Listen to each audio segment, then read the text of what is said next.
So basically आज की video में बात करूंगी हमारे एफिलिएटेड कॉलेजेस के बारे में। आप सोचते होंगे कि मेरी वीडियो में एक बैकग्राउंड में आवाज़ आ रही है, कुछ बच्चों के कमेंट आते हैं, एक्चुअली वो मेरे फ़ैन की आवाज़ होती है। तो प्लीज़ आप ईयरफोन यूज़ करके मेरी वीडियो को सुना करिए, क्योंकि जो मेरा फ़ैन है वो अपनी अलग सी एक धुन लेकर आते हैं। इस हर वीडियो में मेरे बैकग्राउंड में एक म्यूज़िक होती है ना, वो एक्चुअली मेरे फ़ैन की, और मैं फ़ैन ऑफ करके वीडियो बनाऊँगी तो वीडियो मेरे से अच्छी नहीं बनेगी।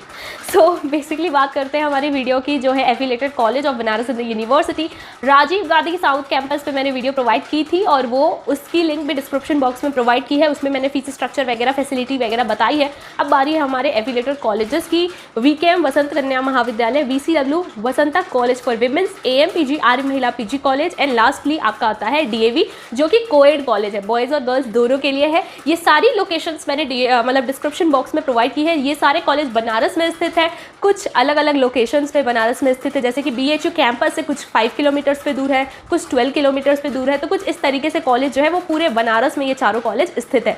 वीकेएम कन्या महाविद्यालय गर्ल्स का है, वीसीडब्ल्यू वसंत कॉलेज फॉर वुमेन्स के लिए है, गर्ल्स के लिए। आर्य महिला पीजी कॉलेज, यहाँ पे भी आर्य महिलाओं के लिए ये कॉलेज है। डीएवी जो है वो कोएड है। बात करेंगे सबसे मेजरली, दीदी हमें एफिलिएटेड कॉलेज क्यों चूज़ करना होगा। पहला सवाल आता है कि दीदी हम जो चाहते हैं, हमारा ड्रीम यूनिवर्सिटी है वो है बनारस हिंदू यूनिवर्सिटी। तो ये कॉलेज क्या है, ये बनारस हिंदू यूनिवर्सिटी के पार्ट है। आपको एक और एक्स्ट्रा बिल्डिंग प्रोवाइड की जा रही है, फैसिलिटेट की जा रही है कि जहाँ आप आराम से बैठ के पढ़ाई कर सकते हैं।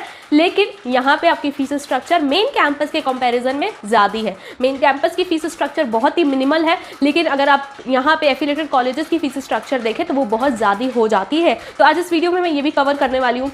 बात करते हैं फैकल्टी कैसी होती है। तो फैकल्टी प्रोफेसर्स आपके जैसे मेन कैंपस में होते हैं, वैसे ही यहाँ पर भी आपके कोर्स को कंप्लीट करवाने की जिम्मेदारी उनके ऊपर होती है। वो उसी तरीके से पढ़ाते हैं जिस तरीके से आप समझें। अब दीदी क्या वो सिर्फ हिंदी में पढ़ाते हैं या इंग्लिश में भी पढ़ाते हैं, ये भी क्वेश्चन आता है। तो both of the language use की जाती है आपके मेन कैंपस में भी, एफिलिएटेड कॉलेज में भी। दीदी यहाँ पे हॉस्टल प्रोवाइड किया जाता है कि नहीं, ये भी मैं बताऊँगी इस वीडियो के थ्रू, और हॉस्टल पर एक पर्टिकुलर वीडियो भी लेकर आऊँगी, नो वरीज। यहाँ पे बात करते हैं, दीदी आप ये बताइए कि हमें मेन कैंपस की फैसिलिटीज़ अवेल करने का मौका मिलता है, हम मेन कैंपस की फैसिलिटीज़ यूज़ कर सकते हैं। तो बिल्कुल भी नहीं, आप यूज़ नहीं कर सकते हैं। लेकिन एक और चीज़, अगर आप सीधे तरीके से इस डायरेक्शन को फॉलो नहीं कर रहे, तो एक होता है ना मस्ती मजाक वाला डायरेक्शन लेकर, या आपके दोस्तों का, अगर आपके दोस्तों का जुगाड़ होता है अंदर कैंपस के अंदर, अगर आपके दोस्त होते हैं तो वो आपकी हेल्प कर देते हैं, आपको एक टूर भी दे, मतलब जा तो तुम सकते हो, मतलब कोई आपको रोकेगा नहीं जाने के लिए कैंपस में। लेकिन जैसे मेन कैंपस की लाइब्रेरी हो गई, मेन कैंपस का हेल्थ कार्ड हो गया, मेल कैंपस का और भी जितनी भी फैसिलिटीज़ प्रोवाइड की जाती है स्टूडेंट्स को, वाईफाई वगैरह, वो मेन कैंपस स्टूडेंट्स होगा। एफिलिएटेड स्टूडेंट्स की जो भी फैसिलिटी होगी वो एफिलिएटेड कॉलेज में जो प्रोवाइड की जाती है, जो मैं इस वीडियो में बताने वाली हूँ, वो सुविधाएं आपको सिर्फ और सिर्फ मिलती हैं। ठीक है, तो अगर आपके दोस्त वहाँ के मेन कैंपस के बन जाते हैं तो आप उनके साथ सारी जो भी फैसिलिटीज़ है वो अवेल कर सकते हो इनडायरेक्टली। मैं यहाँ पे बहुत ही फ्रैंकली वीडियो बना रही हूँ।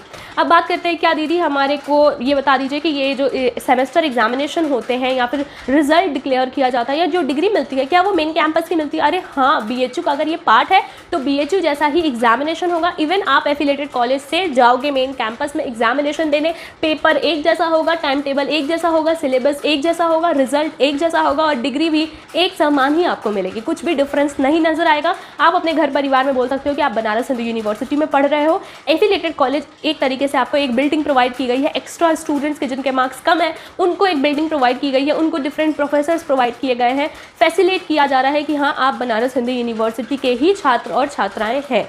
ठीक है, ये भी डन हो गया ना। वीडियो को लाइक ज़रूर कर देना, इतने अच्छे से मुझे नहीं लगता कि और कोई आपको ऐसे समझाएगा फ्रैंकली। अब बात करते हैं कि दीदी हमें और कौन कौन सी फैसिलिटी एफिलिएटेड कॉलेज में मिलती है। तो फ्रैंकली स्पीकिंग, जो फैसिलिटी मेन कैंपस में मिलेगी वैसी फैसिलिटीज़ नहीं मिलेगी। लाइब्रेरी की सुविधाएं आपको मिलेंगी सारे एफिलिएटेड कॉलेजेस में, प्लेग्राउंड की सुविधाएं मिलेंगी आपके सारे एफिलिएटेड कॉलेजेस में, प्रोफेसर्स हैं, सिलेबस है, को करिकुलर एक्टिविटीज़ है, एनएसएस की सुविधा, मतलब ना एनसीसी की सुविधाएं आप मेन कैंपस में जाके भी ले सकते हो। ठीक है, तो इस तरीके की सुविधाएं आपको मिलती हैं। और भी बहुत सारे ऐसे प्रोफेशनल कोर्सेज भी ऑफर किए जाते हैं, जैसे कंप्यूटर सीखना है आपको, लैंग्वेज से रिलेटेड कोई कोर्स, एक्स्ट्रा को करिकुलर एक्टिविटीज़ में पार्टिसिपेट करना है, कॉम्पिटिशन्स होता है, ओकेजन्स होते हैं, मतलब जो ऑर्गेनाइज किया जाता है एफिलिएटेड कॉलेजेस में, और इनका कॉम्पिटिशन मेन कैंपस के साथ भी होता है। तो इस तरीके की को करिकुलर एक्टिविटीज़ होती है। तो यहाँ पे मैं बातों में आपको नहीं उलझाने वाली हूँ, सीधा मुद्दे पे आते हैं जो है हमारे फीस स्ट्रक्चर से रिलेटेड, जो कि आप अपने पेरेंट्स के साथ शेयर करेंगे। क्योंकि जब आपको जो आपको कोर्स अलॉट होगा ना, चाहे यूजी स्टूडेंट्स इस वीडियो को देख रहे हैं या फिर वो पीजी स्टूडेंट्स इस वीडियो को देख रहे हैं, तो इस चीज़ को ध्यान दीजिएगा, आपको अपने पेरेंट्स को फीस स्ट्रक्चर बताना है, क्योंकि जब कोर्स अलॉट होगा ना तो आप तुरंत पैनिक करने लगोगे कि इतनी फीस हम कहाँ से सबमिट करें with in short time duration, क्योंकि टाइम ड्यूरेशन आपके पास 1 दिन का या फिर 2 दिन का होगा। तो 2 दिन में अगर आपसे हज़ारों रुपये कोई मांग लेंगे तो आप पेमेंट नहीं कर पाओगे। इससे अच्छा है कि आप पहले से अपने पापा या मम्मा या जो भी पेरेंट्स आपका है, जो आपको बैकबोन की तरह सपोर्ट करते हैं, गाइडेंस देते हैं, आप उनको प्रॉपर अपनी फीस स्ट्रक्चर बता दें, जो कि मैं इस वीडियो में कवर कर रही हूँ। बाकी अदर फैसिलिटीज़ जैसे कि बसेज हैं वो कुछ कॉलेजेस में प्रोवाइड की जाती हैं, वाईफाई की सुविधाएं हैं वो भी कुछ कॉलेजेस में प्रोवाइड की जाती हैं। 4 ही कॉलेजेस है, उसमें से कौन से कॉलेज में प्रोवाइड की जाती है वो भी मैं इस वीडियो में कवर करने वाली हूँ, और हॉस्टल सब में नहीं है, ये भी मैं बात आपको इस वीडियो के थ्रू बताऊंगी। सबसे पहले वसंत कन्या महाविद्यालय वीकेएम कामाख्या पे स्थित है। ये बीएचयू के बहुत नज़दीक है। गर्ल्स ध्यान दीजिएगा, इसके पास ही सीएचएस स्कूल है गर्ल्स का और सीएचएस बॉयज़ स्कूल है, और ये मेन सिटी के अंदर स्कूल है, कॉलेज है आपका, ठीक है। गर्ल्स के लिए यहाँ पे लाइब्रेरी की सुविधाएं हैं, बस की सुविधाएं नहीं है, हॉस्टल की सुविधाएं हैं, कंप्यूटर लैबोरेटरी की सुविधाएं हैं, स्पोर्ट्स की सुविधाएं हैं, फैकल्टी अच्छी है, आपका मतलब सब कुछ सही से हो जाएगा। आपको सेफ्टी सिक्योरिटी ये सब भी चिंता करने की कोई ज़रूरत नहीं है, ठीक है। तो यहाँ पर जो आपकी फीस स्ट्रक्चर है बीए के लिए, मेरे सामने मैंने अपना लैपटॉप ऑन करके रखा है, तो बीए की फीस स्ट्रक्चर है 7,000 रुपीज़, 7,600 रुपीज़ आपका रेगुलर कोर्स की फ़ीस है, और एक्स्ट्रा जो फीस स्ट्रक्चर है वो है 10,000 रुपीज़, वो है पेड फीस। मतलब 7,600 रुपीज़ आपकी रेगुलर फ़ी। अगर आपका कोर्स पेड में आता है, अगर आपके मार्क्स सच में और कम होंगे तो 10,000 आपको इसके साथ एक्स्ट्रा पे करना होगा। इसके साथ ही साथ आपका आता है एक प्रैक्टिकल, जैसे साइकोलॉजी ऑनर्स आपको मिलेगा ना, तो उसमें आपको प्रैक्टिकल की फीस भी पेमेंट करनी होगी। अगर आपका होम साइंस ऑनर्स है तो आपको प्रैक्टिकल की फी पेमेंट करनी होगी। सारे कोर्सेज कौन कौन से अवेलेबल है वीकेएम में, वीसीडब्ल्यू में, ये करके मैं एक वीडियो प्रोवाइड कर दूंगी। इवन फीस स्ट्रक्चर भी आपको स्क्रीन रिकॉर्डिंग के थ्रू शो करके दिखा दूंगी कि ये कोर्स ये ऑनर्स प्रोवाइड किया जाता है। अगर ये चाहिए वीडियो तो कमेंट कर देना कि कौन कौन सा मतलब सब्जेक्ट कॉम्बिनेशन या सब्जेक्ट अवेलेबल है, ठीक है। तो यहाँ पे मैंने बात की है बीए की, बीकॉम का कोर्स यहाँ पे नहीं है, ठीक है। अगर हम बात करें पीजी में तो एमए अवेलेबल है, एमकॉम नहीं है, और भी कोई और पीजी का कोर्स अवेलेबल नहीं है। तो पीजी की जो फीस स्ट्रक्चर है वो है 9,600 रुपीज़। और अगर आप बात करते हैं कि आपका पेड फी क्या होगी, तो पेड फी आपकी 10,000 से 15,000 रुपये एक्स्ट्रा होगी। हॉस्टल अवेलेबल है, हॉस्टल का जो फीस स्ट्रक्चर है उस पर मैं अलग से वीडियो प्रोवाइड करने वाली हूँ। सिर्फ और सिर्फ आपके वीकेएम के हॉस्टल की बात नहीं करूँगी, इससे जुड़े हुए और भी डिफरेंट हॉस्टल जो कि वहाँ पे नज़दीक में होंगे उसकी क्या फीस स्ट्रक्चर होगी उसको कंपेयर करके अलग से वीडियो प्रोवाइड करूँगी। यहाँ पे बात करते हैं हम VCW Vasanta college for women, जो कि राजघाट पे स्थित है। यहाँ पे प्लेग्राउंड भी है, लाइब्रेरी भी है, बस की सुविधाएं भी है, हॉस्टल भी है, और भी बहुत सारी को करिकुलर एक्टिविटीज़ होती है। यहाँ पे आपकी जो फीस स्ट्रक्चर है VCW की वो है 9,200। वीकेएम की फीस स्ट्रक्चर 7,000 समथिंग थी, यहाँ पर VCW की फीस स्ट्रक्चर है 9,200 for under graduate course. VCW में आपका बीकॉम का भी कोर्स होता है जिसकी फीस स्ट्रक्चर है 22,000 रुपीज़। यहाँ पर मैंने पेड फी नहीं बोला है, रेगुलर फी बोला है। अगर आप पेड फी की बात करते हैं, बीए का पेड फी जो होगा वो आपका 10,000 रुपये तक होगा, ठीक है। और आपका बीकॉम का जो पेड फी होगा वो 25,000 रुपये होगा। यानी कि बीकॉम स्टूडेंट्स आपको अगर पेड का ऑफर आता है तो आपको 22,000 प्लस 25,000 रुपये पे करना होगा। अगर यहीं पे अगर आपकी बात करूँ मैं VCW में, अगर आपका बीए में पेड फी आता है तो आपको 9,600 के साथ 10,000 रुपये एक्स्ट्रा पे करना होगा। ये पर ईयर का मैं बता रही हूँ, ठीक है।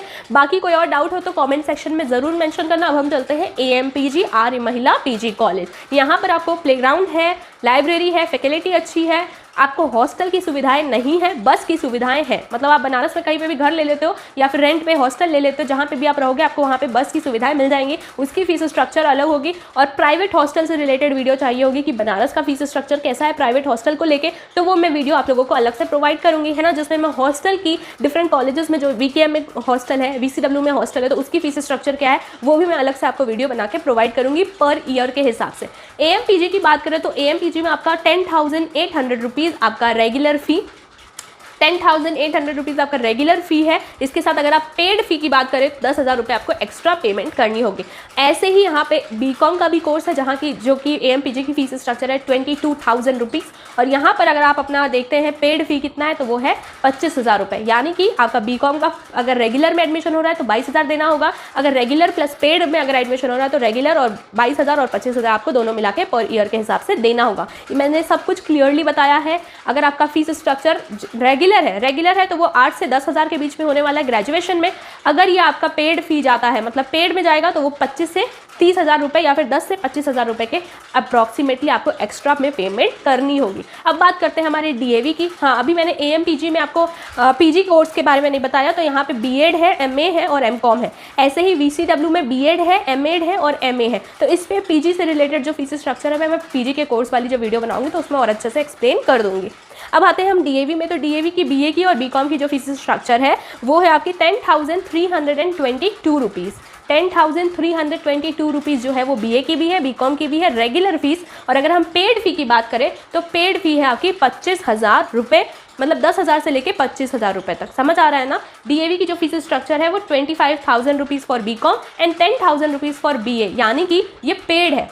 आपकी 10,300 जो 10,300 कुछ करके है ना, 10,322 रेगुलर फी के साथ आपको 10,000 देना पड़ सकता है बीए के पेड कोर्स में, और 10,322 रुपये के साथ आपको पे करना पड़ सकता है 25,000 रुपये फॉर बीकॉम पेड कोर्स। समझ आ गया ना, सारी चीज़ें क्लियर हो गई। डीएवी में हॉस्टल नहीं है, प्लेग्राउंड है, लाइब्रेरी है, फैकल्टी अच्छी है, लेबोरेटरी बहुत अच्छी है, और इसके साथ ही साथ आपको आसपास डीएवी के जो कॉलेज का जो मेजर ये सिटी के अंदर ही है कॉलेज, ठीक है, तो यहाँ पर आपके आसपास जितने भी नज़दीकी जगह होंगे वहाँ पे आपको हॉस्टल मिल जाएगा, लेकिन यहाँ पे बस की सुविधाएं नहीं है। गर्ल्स और बॉयज़ का एडमिशन होता है। बाकी मुझे लगता है और भी फैसिलिटीज़ के बारे में चीज़ें अगर आपको जाननी है तो मैं आपको पर्टिकुलरली कोर्स से रिलेटेड कि कौन कौन सा सब्जेक्ट कॉम्बिनेशन अवेलेबल है, इसके साथ ही साथ मैं ये भी बता सकती हूँ कि आपको हॉस्टल की फीस स्ट्रक्चर क्या होगी वीकेएम और वीसीडब्ल्यू में, क्योंकि यही दो कॉलेज में आपके पास हॉस्टल है। और प्राइवेट हॉस्टल आपका डीएवी और एएमपीजी के पास कितना अमाउंट ऑफ फी आपको पेमेंट करके पर मंथ के हिसाब से रहना होगा प्राइवेट हॉस्टल में, ठीक है। बाकी और कोई डाउट होगा तो कॉमेंट करके ज़रूर बता देना। मैंने आपको सारी डिटेल्स इस वीडियो के थ्रू बताने की कोशिश की है। कैंपस जैसी ही पढ़ाई अंदर होती है एफिलेटेड कॉलेज में। फैकल्टी आपका सिलेबस टाइमली कंप्लीट करता है। आपका जो भी को करिकुलर एक्टिविटी होगा आपके कैंपस के अंदर एफिलेटेड कॉलेज में, वो आपको बाद में कॉम्पीट करना होगा मेन कैंपस के साथ। इसके साथ ही साथ आपके जो सेमेस्टर एग्जामिनेशन होंगे वो आपके मेन कैंपस में जाके होंगे। डिग्री आपको बनारस हिंदू यूनिवर्सिटी का ही रिजल्ट आपको एंड में मिलने वाला है। आपका जो भी सेमेस्टर रिजल्ट होगा उस पर BHU ही लिखा होगा, आपके कोई भी कॉलेज का नाम मेंशन नहीं होगा। बस फीस स्ट्रक्चर में आपको डिफरेंस नज़र आ रहा है। हाँ, मेन कैंपस जितनी आपकी फैसिलिटीज़ अवेलेबल नहीं है, बहुत ही लिमिटेड फैसिलिटीज़ अवेलेबल हैं। बाकी हमें पढ़ाई करनी है, अपना ग्रेजुएशन या फिर अपना पोस्ट ग्रेजुएशन कंप्लीट करना है तो आपको मन लगा के पढ़ना होगा। और कॉम्पिटिटिव माहौल में आपको अगर रहना है तो आप हॉस्टल में रह के अपने आगे की तैयारी के लिए आप सोच सकते हैं कि आपको एफिलेटेड कॉलेज में पढ़ना है या फिर अगले साल CUET की फिर से प्रिपरेशन करनी है, या फिर किसी अदर यूनिवर्सिटी में जहाँ रजिस्ट्रेशन हो रहा है, काउंसलिंग प्रोसीजर स्टार्ट हो रहे हैं, उसमें पार्टिसिपेट करना है। कोई और डाउट हो तो कमेंट सेक्शन में ज़रूर मेंशन करिएगा। अगर पर्टिकुलरली आपको मेरे से पर्सनल बात करनी है तो आप टेलीग्राम पे ज्वाइन करके मुझे पर्सनली मैसेज कर सकते हैं। टेलीग्राम की लिंक डिस्क्रिप्शन बॉक्स में है। Signing off.